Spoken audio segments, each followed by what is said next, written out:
बिस्मिल्लाहिर्रहमानिर्रहीम। अच्छा बेटा, नेक्स्ट हमारा टॉपिक था reactions of alkyl halides. Alkyl की रिएक्शंस को देखें तो इसमें एक टाइप आती है न्यूक्लियोफिलिक सब्स्टिट्यूशन रिएक्शंस की, और दूसरी आती है एलिमिनेशन रिएक्शन की। तो पहले यहाँ हम डिस्कस करते हैं न्यूक्लियोफिलिक सब्स्टिट्यूशन रिएक्शन। इसमें बेसिक डेफिनेशन आपने एफएससी में भी चैप्टर नंबर 10 में की थी।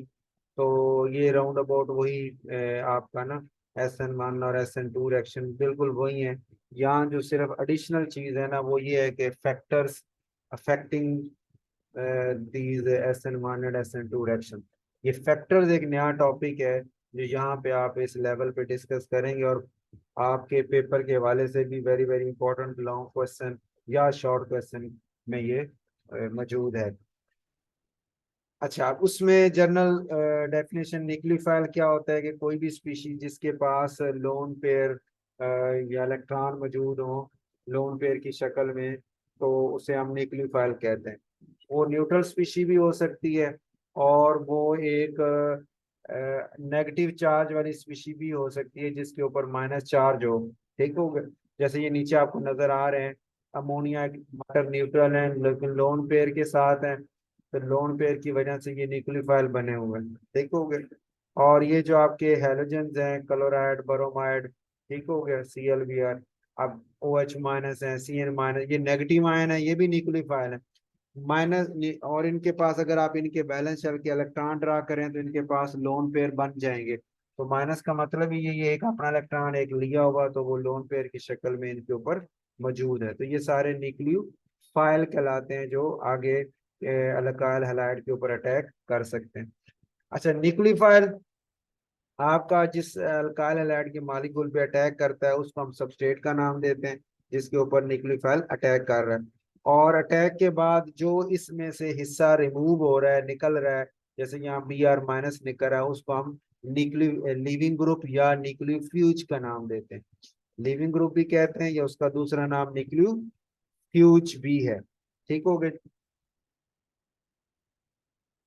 अच्छा, इसी तरह एक स्पीशी कहलाती है इलेक्ट्रोफाइल। न्यूक्लियोफाइल का अपोजिट इलेक्ट्रोफाइल। न्यूक्लियोफाइल होगा जिसके पास इलेक्ट्रॉन एक्सेस में है और वो किसी डेफिशिएंसी वाली जगह पे अटैक कर सकता है, इन इलेक्ट्रोफाइल के ऊपर अटैक कर सकता है। और इलेक्ट्रोफाइल वो होता है जो इलेक्ट्रॉन को चाहने वाला है कि उसके पास इलेक्ट्रॉन की कमी है और कहीं इलेक्ट्रॉन डेंसिटी ज्यादा होगी तो वो इसके ऊपर अटैक कर सकती है। तो यहाँ में भी ऐसे हुआ है कि ये अल्काइल हैलाइड में जो हैलोजन है वो काफी पार्शियल नेगेटिव होते हैं।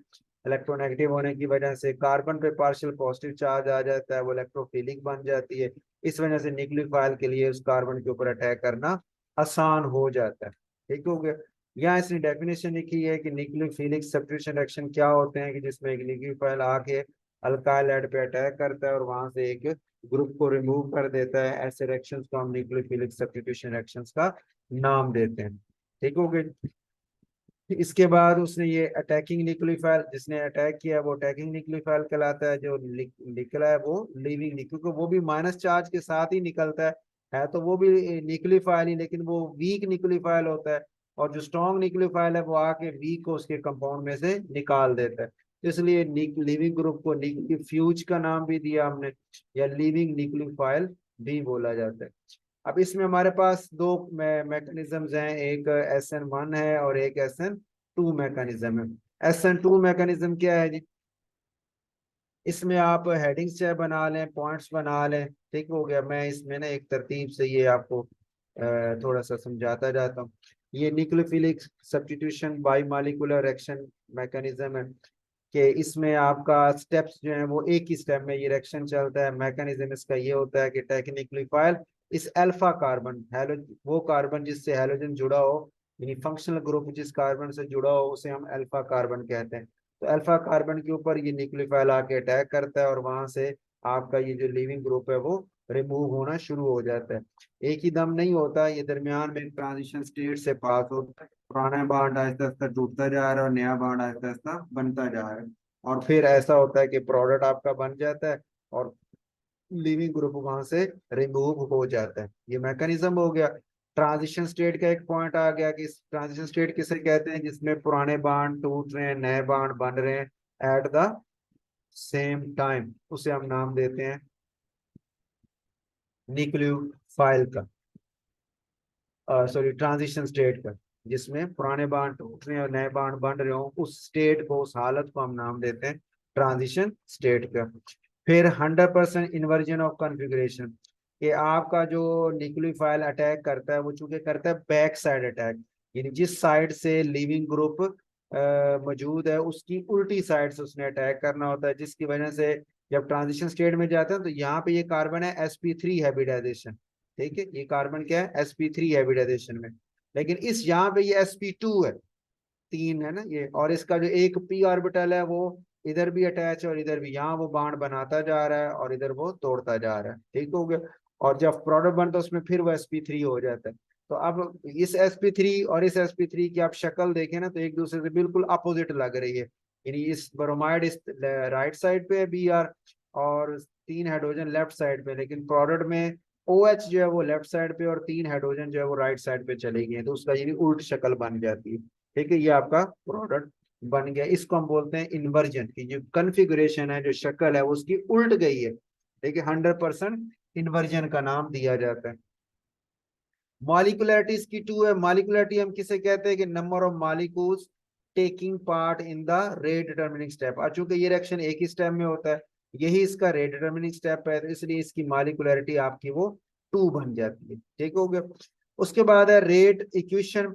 इस रिएक्शन की काइनेटिक स्टडी को आप देखें तो इस रिएक्शन का जो कि एक ही स्टेप में हो रहा है और उस स्टेप में सबस्ट्रेट भी शामिल है और न्यूक्लियोफाइल भी शामिल है, दोनों मौजूद हैं। अब अगर आप सबस्ट्रेट की कंसंट्रेशन को बढ़ाएंगे, ज्यादा करेंगे, तो ज्यादा मालिक्यूल वहां आ जाएंगे और रेट ऑफ रिएक्शन बढ़ जाएगा। और अगर आप न्यूक्लियोफाइल की कंसंट्रेशन को बढ़ाएंगे तो भी नंबर ऑफ मालिक्यूल ज्यादा आ जाएंगे, ज्यादा कोलिजन्स होंगी और प्रोडक्ट बनने के चांस ज्यादा हो जाएंगे। तो इस वजह से कंसंट्रेशन ऑफ सबस्ट्रेट और कंसंट्रेशन न्यूक्लियोफाइल दोनों जो है चूंकि रेट डिटरमिनिंग स्टेप में मौजूद हैं, इसलिए इस रिएक्शन का रेट दोनों की कंसंट्रेशन पे डिपेंड करेगा। तो उसके लिए रेट इक्वेशन हम इस शक्ल में लिखते हैं। इस रेट इक्वेशन में अब चूंकि ये भी 1 पावर और 1 दोनों को मिलाएं तो 2 हो गया, इसमें से हम कहते हैं इस रिएक्शन का जो ऑर्डर है वो 2 बनता है, ठीक हो गया। और शो करने में एग्जांपल में ज्यादातर प्राइमरी जो है वो इसको फॉलो करती हैं, कुछ सेकेंडरी करती हैं डिपेंडिंग अपॉन कंडीशन, और टर्शरी जो है वो SN2 को फॉलो नहीं करती बल्कि वो SN1 की तरफ चली जाती, ठीक हो गया। अब अपनी बुक पे आ जाए आप, इस पैराग्राफ में इसने इसके फीचर्स बताए, बाई मालिक्यूलर है ये, ठीक हो गया, बैक साइड अटैक होता है और जिसकी वजह से इसकी कॉन्फ़िगरेशन जो है वो भी उल्ट जाती है, ठीक हो गई जी। फिर इसके बाद है बॉन्ड जो है वो आहिस्ता आहिस्ता बनता जा रहा है, न्यूक्लियोफाइल का इलेक्ट्रोफाइल का बॉन्ड आहिस्ता आहिस्ता टूटता जा रहा है, ठीक है जी, ये इसकी हालत बनती है। उसके बाद आपके पास है ट्रांजिशन स्टेट का जिक्र आ गया, फिर हाइब्रिडाइजेशन का जिक्र हो गया कि sp3 से वो sp2 और फिर दोबारा sp3 में शिफ्ट हो जाती है, ठीक हो गई। और जो p ऑर्बिटल है वो ओवरलैपिंग में ले रही है, उसका मैकेनिज्म हो गया जो भी हमने डिस्कस किया। अच्छा, उसके बाद है 2 मालिक्यूल्स की वजह से इसको बाई मालिकुलर का नाम दिया गया, ये बाई मालिकुलर आ गया। काइनेटिक एविडेंस मैंने आपको बता दी, काइनेटिक एविडेंस मैंने आपको बता दी कि उसका रेट ऑफ रिएक्शन किस किस पे डिपेंड कर रहा है, तो उसमें सबस्ट्रेट भी आ गया और न्यूक्लियोफाइल दोनों पे आ गया, तो इसलिए ये दोनों का 1 1 होने की वजह से इसका ऑर्डर भी 2 बन जाता है, ठीक हो गई।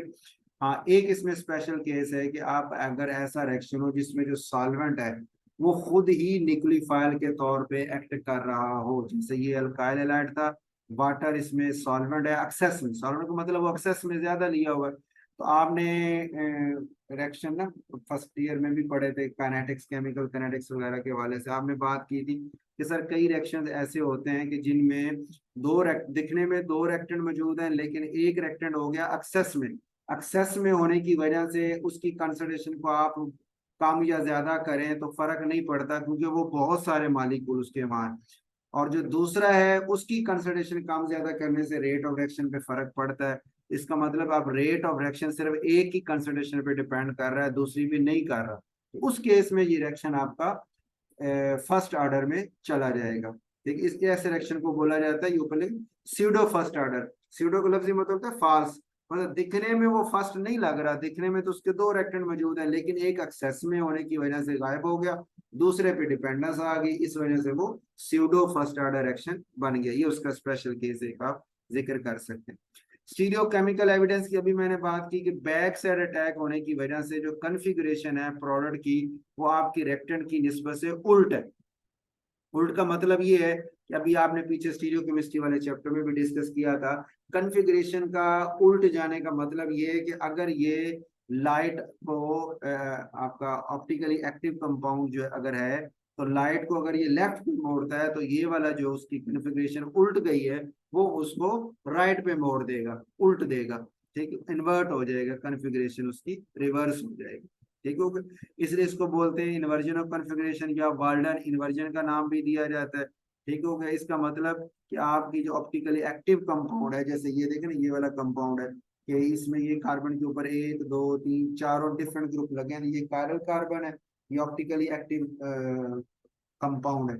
जब OH ने इस पे अटैक किया तो इसका जो प्रोडक्ट बना वो उसकी कॉन्फ़िगरेशन उल्ट गई और उसकी ऑप्टिकल एक्टिविटी भी रिवर्स हो जाती है, उसकी निस्बत से उल्ट जाती है।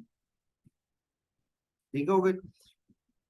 उसके बाद दूसरी एक और एग्जांपल है आयोडीन की ना। अब ये अच्छा, ये शॉर्ट क्वेश्चन भी अलग से हो सकता है आपसे, ये इन्वर्जन वाला शॉर्ट क्वेश्चन, जिसकी 100% इन्वर्जन हो जाती है, सारे के सारे मालिक्यूल उल्ट जाते हैं, क्यों, ये शॉर्ट क्वेश्चन हो सकता है। फिर इसी तरह ये वाला, इसकी जो काइनेटिक एविडेंस है वो ये सेकेंड ऑर्डर क्यों है, ये क्वेश्चन हो सकता है।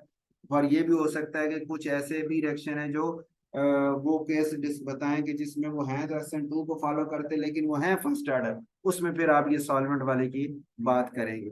ठीक हो गए। अच्छा, दूसरा शॉर्ट क्वेश्चन यहाँ ये बना कि जनाब अगर ये मेरे पास ये 2 आयोडो ऑक्टेन है, ठीक हो गया, जो कि ऑप्टिकली एक्टिव है, जब इसमें आयोडाइड आयन ही मैं एंटर करता हूँ तो वो मालिक्यूल तो इन्वर्ट हो जाना चाहिए ना, आयोडीन आया तो इन्वर्ट हो गया, तो कहता है मुझे जो प्रोडक्ट मिलता है उसमें रेसिमिक मिक्सचर मिलता है। रेसिमिक मिक्सचर किसे कहते हैं, क्योंकि ये दोनों एक जैसे हैं ना, आयोडीन है, वो भी आयोडीन का वो भी आयोडीन का, दोनों की जो पोलैरिटी होगी एक दूसरे की उल्ट होगी, अब ये राइट पे मोड़ रहा है तो वो लेफ्ट पे मोड़ रहा है, ऑप्टिकल एक्टिविटी दोनों की एक दूसरे के अपोजिट और सेम अमाउंट के साथ होगी, तो रिजल्ट ये निकलेगा कि ओवरऑल जो लाइट होगी वो इस मिक्सचर में से सीधी गुजर जाएगी, वो कैंसल जो है ना वो उनका एक दूसरे का असर कैंसल हो जाएगा। अच्छा, आप कहेंगे कि सर जब उसने सारे को उल्ट दिया है तो फिर ये क्या है, असल में आयोडाइड है ना, तो आयोडाइड ये जो बना ये वापस भी तो अटैक कर सकता है, वो उसको वापस मोड़ देगा, तो आपके पास ये वाले मालिक्यूल भी वहां नजर आएंगे, ये भी नजर आएंगे, दोनों हर वक्त मौजूद होंगे, इसलिए आपका जो प्रोडक्ट होता है वो रेसिमिक मिक्सचर आपको मिलता है जिसमें दोनों एनेंटियोमर मौजूद हैं और इसकी जो ऑप्टिकल एक्टिविटी है वो जीरो हो जाती है। ओके हो गई। दूसरा पॉइंट है SN1 वाला, सब्स्टिट्यूशन रिएक्शन की टाइप आपकी SN1 की। अच्छा, SN1 में क्या है, ये 2 स्टेप्स में होता है, मैकेनिज्म इसका ये आपके सामने है कि पहले स्टेप में जो आपका अल्काइल हैलाइड सबस्ट्रेट है वो पोलर सॉल्वेंट में आयोनाइज हो जाता है, आयोनाइज होके कार्बोकेटायन बनाता है +Cl-, कार्बोकेटायन जो है उस पे फिर अटैकिंग न्यूक्लियोफाइल आके अटैक करता है, और चूंकि ये sp2, ये भी sp2 हाइब्रिडाइजेशन है, ये sp3 थी, ये sp2 चलेगी कार्बोकेटायन। अब जो कार्बोकेटायन sp2 है इसके आपके अटैक करने की इसके ऊपर 2 चांसेस हैं, लेफ्ट से भी और राइट से भी, और ये रिएक्शन स्टेप भी फास्ट है, तो प्रोडक्ट जो बनता है आपका वो प्रोडक्ट फिर दोनों तरह की बनती है, यानी दोनों कन्फिग्रेशन लेफ्ट राइट दोनों कन्फिग्रेशन उसमें मौजूद होती है, इसलिए हम इसे बोलते हैं इसमें 50% मालिक्यूल इन्वर्ट हो गए और 50% इसमें रिटेंशन है, यानी पुराने मालिक्यूल पुरानी कन्फिग्रेशन के ऊपर ही मौजूद है, 50% पुराने और 50% उल्ट गए। ठीक हो गए। अच्छा, इसमें अगर कोई सवाल आपसे पूछे कि अल्काइल हैलाइड जो है पहला स्टेप स्लो क्यों है, तो आप कह सकते हैं कि सर असल में यहाँ जो है न्यूट्रल मालिक्यूल तो ज्यादा स्टेबल होता है, कार्बोकेटायन तो एक इंटरमीडिएट है और वो स्टेबल तो नहीं, अभी वो स्टेबिलिटी हासिल करने के लिए कोशिश करेगा मैं किसी के साथ अटैच हो जाऊं, तो आप एक स्टेबल चीज से अनस्टेबल की तरफ जा रहे हैं तो इसलिए वो आसानी से तो नहीं जाएगा, तो स्लो स्टेप हो गया इस वजह से ये ठीक हो गया। और पोलर सॉल्वेंट इसीलिए लिया है क्योंकि आपका कार्बोकेटायन बनना है और कार्बोकेटायन जो है इनको यही पोलर सॉल्वेंट ही इन चार्जेस को बैलेंस कर सकता है, इस वजह से नॉन पोलर सॉल्वेंट होगा तो कार्बोकेटायन वो आयोनाइज कैसे होगा, आयोनाइज होना मुश्किल हो जाएगा, इसलिए पोलर सॉल्वेंट का होना जरूरी है। एक पॉइंट हो गया। दूसरा वो कहता है दूसरा स्टेप फास्ट क्यों है, आप कहेंगे सर इसमें जो रेक्टेंट कार्बोकेटायन है वो अभी अनस्टेबल है और जो बनने वाले प्रोडक्ट है वो ज्यादा स्टेबल है, तो इसलिए एक चीज अनस्टेबिलिटी से स्टेबिलिटी की तरफ बड़ी इजीली चली जाएगी, तो ये स्टेप हमारा फास्ट हो जाता है। फर्स्ट स्टेप आपका हो गया जी आयोनाइजेशन का, और दूसरा स्टेप आपका हो गया उसके न्यूक्लियोफाइल के अटैक का, जिसमें और वो फास्ट स्टेप होता है। इसमें 50% रिटेंशन थी, पुरानी शक्ल कायम रही, और 50% इन्वर्जन। और वजह आपने ये बताई कि सर कार्बोकेटायन पे अटैक दोनों तरफ से होने के चांसेस बराबर के हैं, इस वजह से आधे मालिक्यूल की ऑप्टिकल एक्टिविटी उल्ट जाती है, आधों की वही रहती है। रेट डिटर्मिनिंग स्टेप की बात की तो आपने कहा सर चूंकि ये दो स्टेप हैं और जब एक से ज्यादा स्टेप हो किसी रिएक्शन के, तो फिर हम देखते हैं उनमें सबसे स्लो स्टेप कौन सा है, क्योंकि स्लो स्टेप जो है वो रेट डिटर्मिनिंग स्टेप होता है। पूरे रिएक्शन का दारोमदार उसी स्लो स्टेप पे ही है। अब आप कहेंगे सर उस पे ही क्यों है, क्योंकि असल में अब देखें ना, जैसे यहाँ ये फास्ट स्टेप है, ये जितना मर्जी तेज हो, जब तक इसे कार्बोकेटायन नहीं मिलेगा ये प्रोडक्ट नहीं बना सकता। तो इसके मुकम्मल होने की सारी डिपेंडेंस कार्बोकेटायन पे। अब कार्बोकेटायन कितनी तेजी से बन रहा है वो स्लो स्टेप बताएगा, तो अब सारी बात इसी स्टेप पे आ गई कि ये जितनी जल्दी ये बताएगा उतनी जल्दी आपको प्रोडक्ट मिल जाएगा। तो इसलिए फिर स्लो स्टेप जो है हम कहते हैं कि जब तक स्लो स्टेप पूरा नहीं होता फास्ट स्टेप मुकम्मल हो नहीं सकता, इसलिए जो slow step rate determining step है वो हमारा स्लो स्टेप ही हमेशा बन जाता है। उसके बाद मालिकुलरिटी इसकी 1 हो जाएगी, क्योंकि रेट डिटरमिनिंग स्टेप में सिर्फ एक ही मालिक्यूल इन्वॉल्व है, इसलिए इसकी मालिकुलरिटी 1 हो गई। रेट इक्वेशन लेंगे तो रेट डिटरमिनिंग स्टेप में आपका सबस्ट्रेट भी एक ही मालिक्यूल सबस्ट्रेट आ रहा है, इसलिए वो रेट सारा का सारा उसी की कंसंट्रेशन पे डिपेंड करेगा। और आप कहेंगे आर्डर जो है रिएक्शन का, इसकी पावर 1 है ना, इसलिए इस रिएक्शन का आर्डर जो है वो 1 हो जाएगा। ठीक हो गया। इसमें हमारे पास जो टर्शरी अल्काइल हैलाइड्स हैं वो ज्यादातर इसी को फॉलो करते हैं, SN1 को, और जो कुछ सेकेंडरी भी करते हैं। प्राइमरी जो है वो SN2 को फॉलो करते हैं, 1 को वो फॉलो नहीं कर सकते। ठीक हो गए, ये ओवरऑल हो गया जिसका। अब आप इधर आ जाए, यहाँ आप देखेंगे तो SN1 मैकेनिज्म में इसने पहले आपको ये मैकेनिज्म बताया उसका कि कार्बोकेटायन बना और कार्बोकेटायन का फिर दूसरे फास्ट टाइम में प्रोडक्ट में शिफ्ट हो गया। फिर इसने रेट डिटर्मिनिंग स्टेप का जिक्र किया कि स्लो स्टेप जो है वो रेट डिटर्मिनिंग स्टेप है। फर्स्ट स्टेप किस चीज के बारे में था, आयोनाइजेशन के बारे में था, और सेकेंड स्टेप आपका जो है वो जो फास्ट स्टेप है वो प्रोडक्ट फॉर्मेशन के हवाले से था। ठीक हो गई। फिर काइनेटिक एविडेंस की हम बात करते हैं तो इसमें हमने कहा कि यूनिमालिकुलर है, क्योंकि रेट डिटर्मिनिंग स्टेप में सिर्फ एक ही मालिक्यूल इन्वॉल्व था, इसलिए यूनिमालिकुलर। और ये SN के साथ जो 1 लगा हुआ है ना वो इसी यूनि की वजह से ही लगा हुआ है, और SN2 में जो 2 लगा हुआ है वो उसके बाई मालिकुलर होने की वजह से लगा। और दूसरा आर्डर ऑफ रिएक्शन देखेंगे आप तो सबस्ट्रेट सिर्फ है तो उसकी पावर 1, इसलिए ये फर्स्ट ऑर्डर में चला गया। ठीक हो गया। अच्छा, इसमें अगर सॉल्वोलाइसिस सॉल्वेंट्स इंपॉर्टेंट है ना, क्योंकि अभी हमने बात की कि सॉल्वेंट का पोलर होना जरूरी है, क्योंकि पोलर होगा तो आयनाइजेशन करवा सकेगा और आगे काम चलेगा। तो इसलिए इस रिएक्शन का जो रेट है आप कह सकते हैं कि जो फर्स्ट स्टेप है उसमें सॉल्वेंट का काफी रोल है उसकी आयनाइजेशन के हवाले से, तो जितनी आयनाइजेशन वो ज्यादा कराएगा उतना रेट भी ज्यादा हो जाएगा। तो सॉल्वेंट की पोलैरिटी जो है वो बड़ी मैटर करती है इस रिएक्शन के रेट के हवाले से। स्टीरियो केमिकल एविडेंस जो भी हमने बात की कि इसकी कॉन्फ़िगरेशन जो है वो 100% इन्वर्ट जाती उल्ट हो जाती है, सॉरी 50% इन्वर्ट जाती है और फिर 50% पुरानी शक्ल पे ही कायम रहता है। तो ये उसने लिखा कि पहले ये कार्बोकेटायन बना जिसमें ये p ऑर्बिटल खाली p ऑर्बिटल मौजूद है और ये सेंटर वाला sp2 हाइब्रिडाइजेशन की शक्ल में चला जाता है। फिर अगले स्टेप में जब न्यूक्लियोफाइल अटैक करता है तो वो लेफ्ट और राइट दोनों तरफ से कर सकता है, इसलिए इसकी आप रेसी जो आपका प्रोडक्ट बनता है उसमें दोनों ऑप्टिकल एक्टिव जो इनेंशियोमर्स हैं एक दूसरे के मिरर इमेज होते हैं वो दोनों के दोनों मौजूद होंगे और बराबर अमाउंट में होंगे, इस वजह से आपके पास एक रेसीमेड या रेसिमिक मिक्सचर बन के सामने आएगा। ठीक हो गया।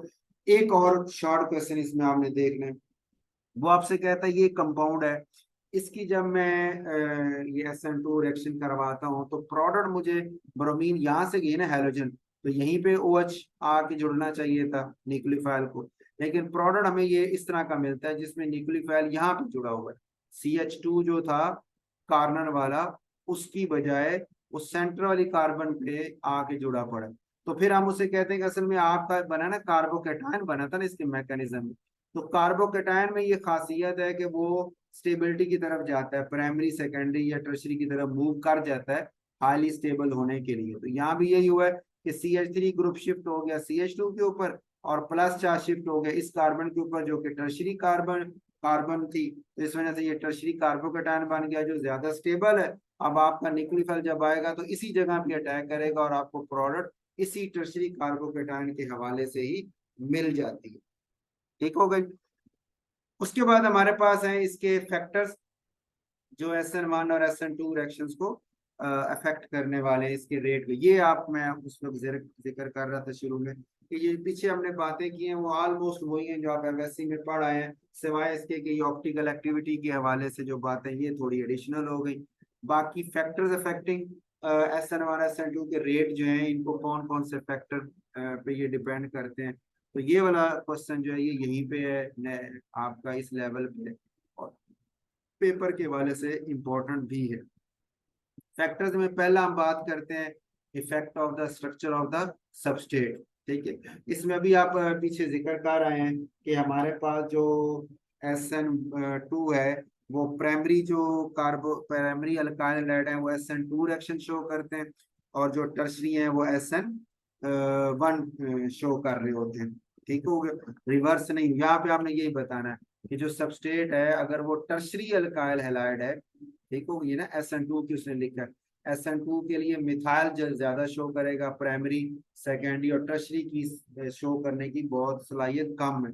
और अगर पूछे क्यों तो उसका ये आंसर उसने स्टीरिक इफेक्ट का शक्ल में दिया हुआ, क्योंकि आपको याद है SN2 में होना बैक साइड अटैक। ठीक है, SN2 जो था उसमें अभी आपने यहाँ पीछे बात की थी, इसने आगे बैक साइड अटैक करना। तो अगर यहाँ बड़े बड़े ग्रुप जुड़े होंगे, टर्शरी कार्बोकेटायन कार्बन वही है ना जिसके ऊपर यहाँ 3 कार्बन हो, बड़े बड़े ग्रुप हो, तो बड़े बड़े ग्रुप जो है वो तो स्टीरिक हिंड्रेंस काज करेंगे, वो इसको जगह ही नहीं देंगे कि ये आगे बैक साइड अटैक कर सके। ठीक हो गया, तो इसलिए टर्शरी अल्काइल हैलाइड कभी भी SN2 में नहीं जा पाते। ठीक हो गया, और प्राइमरी अल्काइल हैलाइड आपके SN1 में नहीं जा पाते, उसकी वजह कि SN1 में चाहिए कार्बोकेटायन, SN1 में क्या चाहिए, कार्बोकेटायन चाहिए। और प्राइमरी का कार्बन का बना हुआ कार्बोकेटायन जो होता है वो हमने पढ़ा कि वो स्टेबल नहीं होता, सेकेंडरी वाला ज्यादा है, टर्शरी वाला और ज्यादा है। तो चूंकि प्राइमरी कार्बोकेटायन स्टेबल नहीं है इसलिए वो बनने की कोशिश भी नहीं करता और इसलिए वो SN2 मैकेनिज्म को फॉलो करना ज्यादा पसंद करते हैं SN1 की बजाय। ठीक हो गया, तो आपकी इसमें पहले फैक्टर में यहाँ पे उसने स्टीरिक इफेक्ट यही बात की है, SN2 का पहले जिक्र किया है, इस फर्स्ट पैराग्राफ में सारा उसने SN2 की बात की है कि वो प्राइमरी अल्काइल हाइड्राइड उसे शो करते हैं और टर्शरी उसे शो नहीं कर सकते। क्यों नहीं कर सकते, कि बड़े बड़े ग्रुप अटैच हैं जिनकी वजह से बैक साइड अटैक करना मुश्किल हो जाता है, SN2 फॉलो नहीं हो सकता। अच्छा, उसके बाद जो SN1 रिएक्शन, अच्छा SN1 की बात करते हैं आप, तो SN1 में हमारे पास आपने बात की थी कि टर्शरी कार्बोकेटायन जो है वो SN1 मैकेनिज्म को फॉलो करते हैं। ठीक हो गया, टर्शरी कार्बोकेटायन जो है, और जो या कुछ सेकेंडरी भी है डिपेंडिंग अपॉन कंडीशन। अच्छा, अब इसमें उसने यही जिक्र किया कि जो प्राइमरी कार्बोकेटायन है वो आपका SN1 में जा नहीं सकता, क्यों, तो उसका कार्बोकेटायन स्टेबल नहीं है। ये उसने स्टेबिलिटी बताई है कि टर्शरी चूंकि ज्यादा स्टेबल होता है, सेकेंडरी उससे काफी कम है, प्राइमरी उससे कम, मिथाइल उससे कम, इसलिए टर्शरी के SN1 में जाने के चांस ज्यादा है, प्राइमरी के जाने के चांसेस बहुत कम है। ठीक हो गया, और तीसरा पॉइंट हो गया कि जो प्राइमरी सबस्टेंस है ये ओवरऑल व्यू दे रहा है आपको, वो SN2 करते हैं और टर्शरी जो है वो SN1 करते हैं। बाकी जो सेकेंडरी रह गए वो SN1 2 दोनों में से कोई भी शो कर सकते हैं depending upon the reaction condition और उनके स्ट्रक्चर के हवाले से भी है। अगर सेकेंडरी ऐसा है तो ज्यादा बड़े ग्रुप नहीं लगे हुए, बैक साइड अटैक हो सकता है तो वो करके SN2 में चला जाएगा, अगर नहीं हो सकता तो कार्बोकेटायन बना के अगर सॉल्वेंट पोलर है तो SN1 को फॉलो कर लेगा। लेकिन वो कह रहे हैं ज्यादातर वो SN2 को फॉलो कर रहे होते हैं क्योंकि कार्बोकेटायन उसका स्टेबल तो है लेकिन टर्शरी की निस्बत से बहुत कम स्टेबल है, इतनी हाई स्टेबिलिटी नहीं। तो कोशिश वो यही करता है SN2 को फॉलो किया जाए, अगर वो नहीं हो पाता और मीडियम पोलर सॉल्वेंट उसे इजाजत देता है तो फिर वो SN1 की तरफ मूव कर सकते हैं। ठीक हो गई। उसके बाद है आपके पास आ जाएगा इफेक्ट ऑफ न्यूक्लियोफाइल। ठीक हो गई, न्यूक्लियोफाइल का क्या इफेक्ट। उसमें इसमें पहले स्टेप में इसने जिक्र किया SN1 का। आपने अभी बात की थी कि SN1 जो रिएक्शन था वो हुआ 2 स्टेप में। पहले स्टेप में आयनाइजेशन थी और यही रेट ऑफ रिएक्शन बीसी, यही रेट डिटरमिनिंग स्टेप था। न्यूक्लियोफाइल आया दूसरे स्टेप के अंदर। ठीक हो गया। अब आप कहेंगे सर न्यूक्लियोफाइल, इसका मतलब SN1 के रिएक्शन के रेट के हवाले से हम न्यूक्लियोफाइल की बात नहीं करेंगे क्योंकि रेट डिटरमिनिंग स्टेप के अंदर न्यूक्लियोफाइल आया ही नहीं। ठीक हो गया। तो यहाँ एक जुमला आपने ये लिख दिया SN1 के हवाले से कि जनाब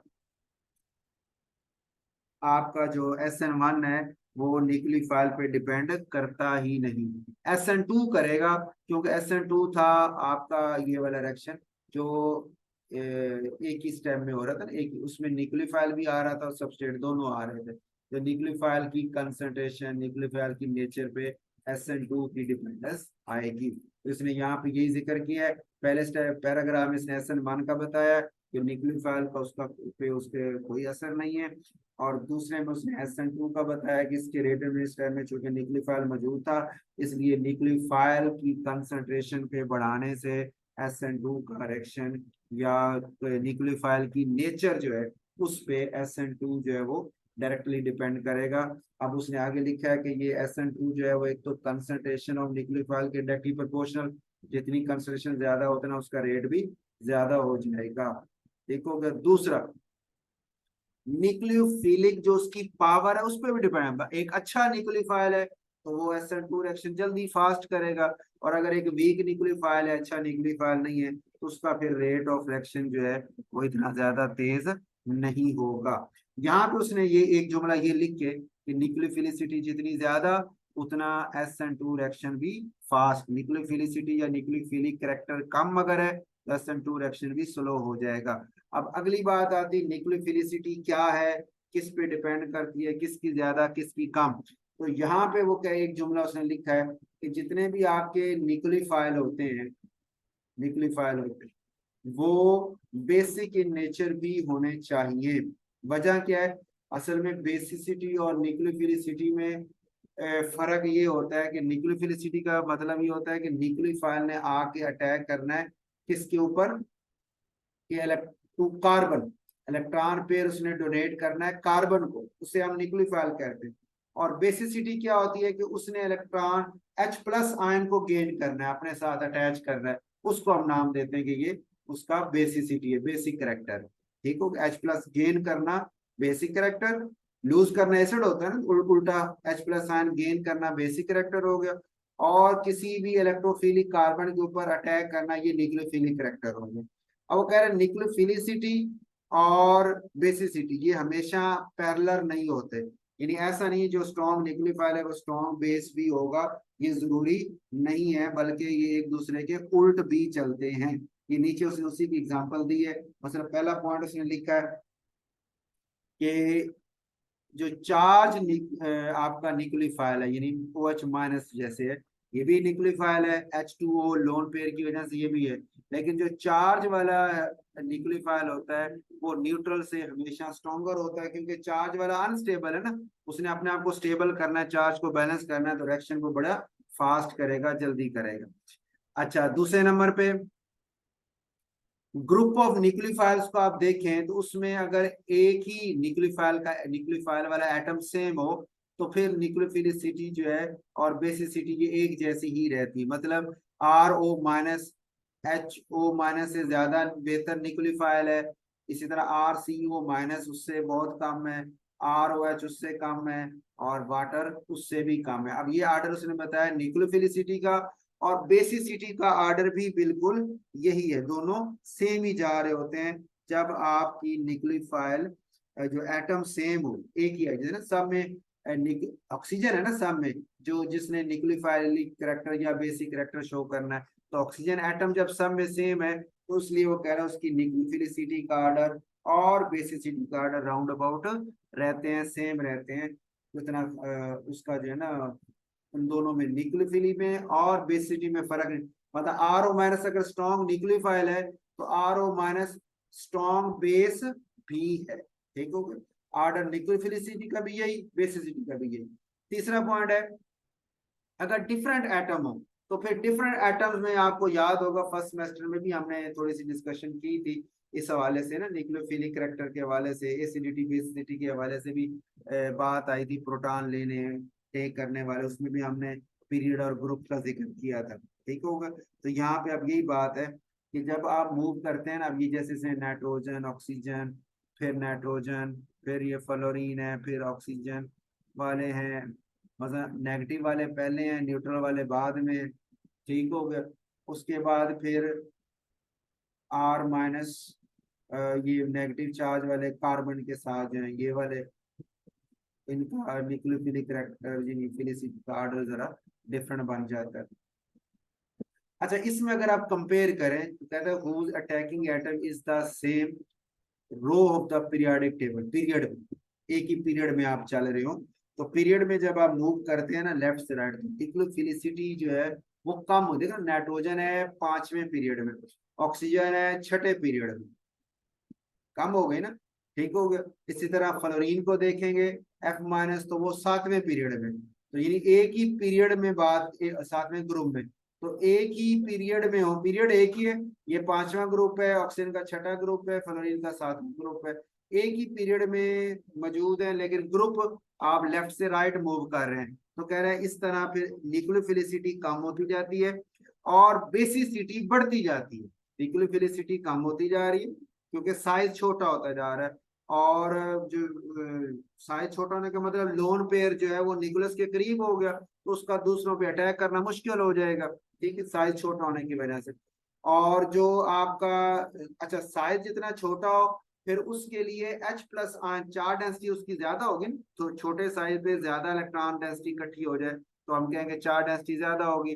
अब उसके लिए H प्लस आयन को टेक करना और अपने साथ जोड़ना जो है वो आसान हो जाता है, इसलिए आप कहते हैं ना एच एफ जो है वो वीक एसिड होता है, एच एफ वीक एसिड है, एच बी आर उससे स्ट्रॉन्ग, एच सी एल उससे स्ट्रॉन्ग, एच बी आर उससे स्ट्रॉन्ग, एच आई सबसे स्ट्रॉन्ग एसिड बोलते हैं ना आप। फ्लोराइड आयन साइज में सबसे छोटा, तो एच प्लस आयन टेक करना उसके लिए आसान हो जाता है। ठीक हो गया, तो बेसिक करेक्टर ज्यादा हो गया और न्यूक्लियोफिलिक करेक्टर कम हो गया। तो आप याद ये रख रहे हैं कि जनाब पीरियड में लेफ्ट से राइट मूव करें तो न्यूक्लियोफिलिसिटी जो है वो कम होती जा रही है और बेसिसिटी बढ़ती जा रही है। ठीक होगा, ये पीरियड की बात होगी। और ग्रुप की बात करेंगे तो ये ग्रुप में नीचे इसने ये एग्जांपल दी है कि आयोडाइड की ग्रेटर ब्रोमाइड से, वो क्लोराइड से, वो फ्लोराइड से, यानी नीचे जाते जा रहे हैं आप ग्रुप में, ऊपर से नीचे मूव करें तो साइज बड़ा होता जा रहा है, एटॉमिक नंबर बढ़ रहा है, साइज इंक्रीज हो रहा है, साइज बड़ा होने की वजह से उनका न्यूक्लियोफिलिक करैक्टर भी बढ़ रहा है। Nucleophilicity increases with increase in atomic number, size बड़ा हो रहा है, लोन पेयर न्यूक्लियस से दूर होते जा रहे हैं, उनका दूसरों पे अटैक करना आसान हो जाएगा। लेकिन बेसिसिटी कम हो जाएगी क्योंकि साइज बड़ा होने से चार डेंसिटी उनकी कम होगी, एच प्लस आयन को संभालना उनके लिए मुश्किल हो जाएगा, इतनी आसानी से वो अटैच नहीं करेंगे। इसी वजह से हम कहते हैं ना एच आई जो वो स्ट्रॉन्ग एसिड है, कि H प्लस आयन छोड़ देता है, उसको लेके अपने साथ रखना उसके लिए मुश्किल हो जाता है। ठीक हो, इसी तरह सल्फर और ऑक्सीजन को कंपेयर करें तो एक ही ग्रुप में है, ऑक्सीजन ऊपर है छोटा साइज है, सल्फर उससे नीचे है बड़ा साइज है, तो सल्फर बेटर न्यूक्लियोफाइल हो गया, स्ट्रॉन्ग न्यूक्लियोफाइल हो गया ऑक्सीजन की निस्बत से। पॉइंट ओके हो गया जी। उसके बाद लास्ट पैराग्राफ में इसने बात की है कि स्टीरिक फैक्टर जो है अटैकिंग न्यूक्लियोफाइल में ये भी मैटर करते हैं। मतलब देखें ना, अब ये CH3O माइनस है, ये अब एक न्यूक्लियोफाइल ही है O माइनस, इसके साथ एक छोटा सा मिथाइल ग्रुप लगा हुआ है। लेकिन अगर यही हो टर्शरी ब्यूटॉक्साइड आयन, यानी ऑक्सीजन के ऊपर माइनस चार्ज ही है लेकिन साथ टर्शरी ब्यूटॉक्साइड, मतलब ब्यूटाइल ग्रुप जुड़ा हुआ है, टर्शरी ब्यूटाइल ग्रुप जो है ना वो अटैच है, चार कार्बन टर्शरी शक्ल में अटैच है। तो अब इस शक्ल में आप जब देंगे तो आप कहेंगे सर चार कार्बन का मतलब इतना बड़ा ग्रुप जुड़ गया आपका, तो न्यूक्लियोफाइल खुद ही इतना बड़ा हो गया, तो आगे जाके फिर उस अल्फा कार्बन पे अटैक करना उसके लिए मुश्किल हो जाएगा। ठीक हो गया, तो उस वजह से फिर हम कहते हैं कि जनाब जो है वो टर्शरी ब्यूटॉक्साइड जो है इसकी सलाहियत न्यूक्लियोफाइल के तौर पर एक्ट करने की बहुत कम हो जाएगी, साइज बड़ा होने की वजह से। कि आगे जाके अल्फा कार्बन पे अटैक करना इसके लिए मुश्किल हो जाएगा। तो जो छोटा मेथॉक्साइड आयन है उसके लिए अटैक करना आसान होगा, वो आसानी से कर भी लेता है। ठीक हो गई। उसके बाद है इफेक्ट ऑफ सॉल्वेंट। सॉल्वेंट में आप बात करेंगे कि सर सॉल्वेंट दो तरह के होते हैं, एक गुड आयोनाइजिंग या पोलर सॉल्वेंट होते हैं, या नॉन पोलर सॉल्वेंट होते हैं। अच्छा, पोलर सॉल्वेंट जो है, सॉल्वेंट कितना पोलर है ये डिपेंड करता है उसके डाई इलेक्ट्रिक कांस्टेंट पे। डाई इलेक्ट्रिक कांस्टेंट का क्या मतलब है, क्या अगर आप इस सॉल्वेंट के अंदर कोई चार्जेस को भेजेंगे, जैसे NaCl को आप पानी में डालें, तो पानी का डाइलेक्ट्रिक कांस्टेंट की वैल्यू से मतलब ये होगा कि वो सोडियम आयन और क्लोराइड आयन की जो आपस की अट्रैक्शन है उसको खत्म कर देगा। उन आयंस की, उन चार्जेस की आपस की अट्रैक्शन को खत्म करके एक दूसरे से अलग अलग कर देगा और अपने अंदर हल कर लेगा। ठीक हो गया। ये वाला पॉइंट कहलाता है डाई इलेक्ट्रिक कांस्टेंट। जितनी ये उसकी सलाहियत ज्यादा होगी उनको एक दूसरे से अलग करके अपने अंदर हल करने की, उनकी आपस के चार्जेस की अट्रैक्शन को तोड़ने की सलाहियत जितनी ज्यादा होगी उतना डाइलेक्ट्रिक कांस्टेंट भी बड़ा होगा। ओके हो गई। अब यहाँ पे ये तो होगी बात सॉल्वेंट की। फिर आप कहेंगे कि सर हमने बात, अब ये पहले से जिक्र किया यहाँ SN1 का, आपको याद होगा SN1 का पहला स्टेप था आयोनाइजेशन का, कार्बोकेटायन बनाना, यही था ना। तो कार्बोकेटायन के लिए आपने वहां बात की थी कि सर पोलर सॉल्वेंट होगा तो ये प्लस माइनस वाले आयंस बनेंगे, Cl माइनस अलग हो जाएगा और कार्बन प्लस चार्ज के साथ अलग हो जाएगी। कब? जब सॉल्वेंट पोलर होगा। तो यहाँ पे आपने एक जिक्र ये करना है कि सर पोलैरिटी ऑफ सॉल्वेंट बहुत इंपॉर्टेंट है, इस लिहाज से कि अगर वो पोलर सॉल्वेंट है तो SN1 के फॉलो होने के चांसेस ज्यादा हैं SN2 की निस्बत से, क्योंकि SN2 में कोई चार्जेस की इतनी इन्वॉल्वमेंट नहीं थी। SN1 में तो बकायदा आपके कार्बोकेटायन प्लस और माइनस के आयंस बन जाते हैं। तो पोलर सॉल्वेंट आपका फेवर करेगा किसको? SN1 को। ओके हो गई। अब अगली बात आ गई SN2 की। अब जैसे इसने ये एग्जांपल भी दी है कि अगर आप हाइड्रोलिसिस करते हैं, टर्शरी ब्यूटाइल ब्रोमाइड को तोड़ के ब्रोमीन को हटा के OH लगाते हैं, तो ये SN1 रिएक्शन फॉलो करेगा, टर्शरी है ना, SN1 मैकेनिज्म फॉलो करेगा। कहता है अगर आप एथानॉल लेते हैं जो कम पोलर है, तो रेट ऑफ रिएक्शन जो है वो जो भी उसका होगा, लेकिन अगर आप पानी ले लेते हैं तो उसका रेट ऑफ रिएक्शन उससे 100 गुना बढ़ जाता है। इतना ज्यादा रेट हो जाता है क्योंकि वाटर जो है वो एथानॉल से ज्यादा पोलर है। आयन जल्दी बनाएगा, कार्बोकेटायन जल्दी बनेंगे, ज्यादा बनेंगे और प्रोडक्ट भी तेज हो जाएगा, जल्दी बनेगा। अच्छा, दूसरा है SN2 रिएक्शन। SN2 में फिर हमारे पास में दो तीन केसेस हैं, क्योंकि उसमें आती है ट्रांजिशन स्टेट। आपको याद होगा हमने बात की, ट्रांजिशन स्टेट में क्या होता है कि चार्ज की डिस्ट्रीब्यूशन, इलेक्ट्रॉन डेंसिटी आगे पीछे मूव कर रही है, एक बांड टूटता जा रहा है, दूसरा बांड बनता जा रहा है। तो कहते हैं अब मसला यह आएगा कि चार्ज जो है, इनिशियल चार्ज जो पहले से उसके अंदर मौजूद था, उसकी डिस्पर्शन भी हो सकती, या वो डिक्रीज हो रहा है या वो इंक्रीज हो रहा है। डिस्पर्स मतलब फैला दिया गया है, या कम कर दिया गया, या बढ़ा दिया गया। तीनों काम में से कोई एक काम हो सकता है रेट डिटर्मिन ट्रांजिशन स्टेट के अंदर। तो कह रहा फिर इस वजह से अब हमें ये देखना पड़ेगा, अगर तो उसने चार्ज को बढ़ा दिया तो फिर तो आप कहेंगे सर पोलर सॉल्वेंट ज्यादा फेवर करेगा इसको, पोलैरिटी ना, अगर चार्ज इंक्रीज कर दिया। और अगर उसने चार्जेस को डिस्पर्स कर दिया या कम कर दिया, तो फिर ट्रांजिशन स्टेट आपकी जो है वो कम पोलैरिटी वाले सॉल्वेंट में भी बन जाएगी और उसमें वो फेवरेबल ज्यादा होगी। ओके होगा यहाँ तक। अब यहाँ पे नीचे ना इसने यहाँ लिखा है एप्रोटिक सॉल्वेंट, असल में यहाँ जुमला होना चाहिए था एप्रोटिक की जगह ना आप लिखें अपोलर सॉल्वेंट। यानी एक पोलर सॉल्वेंट डिक्रीज कर सकता है न्यूक्लियोफिलिसिटी को एक न्यूक्लियोफाइल की, कैसे? थ्रू सॉल्वेशन, तो उसको अपने अंदर हल कर ले, अपने साथ अटैच कर ले। सॉल्वेंट जो है ना आने वाले न्यूक्लियोफाइल को अपने साथ अटैच कर ले, तो सॉल्वेशन वाला फिनोमेना होने की वजह से उसकी न्यूक्लियोफिलिक कैरेक्टर जो है वो कम हो जाएगा। ठीक हो गया। तो इस वजह से हम कहते हैं कि जो सॉल्वेशन आपकी है अगर लेस है, तो वो लेस होती है, कब होती है? एप्रोटिक सॉल्वेंट, यानी जो प्रोटॉन नहीं रखते, जिनके पास हाइड्रोजन नहीं है, उनको हम कहते हैं एप्रोटिक सॉल्वेंट। तो वो इतने ज्यादा पोलर भी नहीं होंगे। ठीक होगा, सॉल्वेशन वाला इफेक्ट भी इतना ज्यादा वो नहीं कर पा रहे होंगे। तो इस वजह से डाई मिथाइल सल्फोक्साइड DMSO है, डाई मिथाइल असीटामाइड DMA है, डाई मिथाइल फार्मामाइड DMF है, इन सारों में अच्छा प्रोटॉन, जैसे डाई मिथाइल फार्मामाइड इसमें एक हाइड्रोजन मौजूद है, डाई मिथाइल असीटामाइड में भी हाइड्रोजन हैं, लेकिन ये डाई मिथाइल, ये मिथाइल वाली हाइड्रोजन है, और मिथाइल वाली हाइड्रोजन आपको पता है वो CH3 रहता है, वो कभी भी प्रोटॉन जो है उसमें से H प्लस आयन लूज नहीं होता। तो इसलिए ये प्रोटॉन हाइड्रोजन रख तो रहे हैं, लेकिन वो हाइड्रोजन ऐसी हैं जो आयोनाइज होके H प्लस आयन नहीं दे सकती। तो ऐसे सॉल्वेंट को हम बोलते हैं एप्रोटिक सॉल्वेंट। ठीक हो गया। तो ये पोलर सॉल्वेंट भी है और एप्रोटिक भी है, प्रोटॉन नहीं रहे।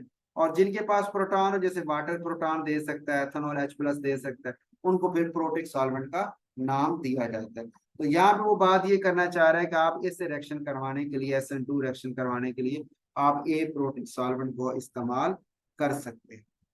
ठीक हो गई। लास्ट है जी इफेक्ट ऑफ लीविंग ग्रुप। कि जो लीविंग ग्रुप है, यहाँ पे लीविंग ग्रुप आपका कौन सा है जी, हेलोजन ही है, क्लोराइड, ब्रोमाइड, क्लोराइड वगैरह। तो उससे इस वक्त हम उसी से बात कर रहे हैं। तो कह रहे हैं लीविंग ग्रुप जो है वो जितना अच्छा होगा उतना आपका कंपाउंड जो है वो बड़ी जल्दी वो मूव कर जाएगा। अच्छा, इसमें अब आपने दो बातें जिक्र करनी है। एक तो ये कि जो गुड लिविंग ग्रुप है, अच्छे लिविंग ग्रुप है, वो बड़ी आसानी से डिपार्ट हो जाते हैं। और अगर वो स्टेबल मालिक्यूल या आयंस बनाते हैं डिपार्ट होने के बाद, ठीक हो गया, तो इसका मतलब ये है कि वो आयंस और मालिक्यूल्स हैं वो क्या है, वीकेस्ट बेसिस है। यानी बेस्ट लिविंग ग्रुप जो है वो कौन से होते हैं, वो आयंस या मालिक्यूल्स हैं जो वीक बेसिस हैं, जो स्ट्रॉन्ग बेसिस ना हो, वीक बेसिस हो। तो वीक बेस का मतलब जैसे देखो ना, HCl आप कहते हैं स्ट्रॉन्ग एसिड है, क्यों है, आप कहते हैं सर ये बड़ी जल्दी आयोनाइज हो जाता है, H प्लस और Cl माइनस में चला जाता है। किसी ने आपसे पूछा भी Cl माइनस दोबारा H लेके वापस क्यों नहीं जाता, तो आप कहते हैं कि सर जो स्ट्रॉन्ग एसिड होता है ना, H प्लस आयन देने के बाद जो उसकी कॉन्जुगेट बेस बचती है ना, वो वीक होती है। और वीक बेस जो है होने की वजह से वो प्रोटॉन जल्दी टेक करके वापस नहीं जाएगी। देखोगे, तो यहाँ वो यही कह रहा है कि जो आपका लीविंग ग्रुप अच्छा वही होता है जो आयन की शक्ल में स्टेबल है, रह सकता है।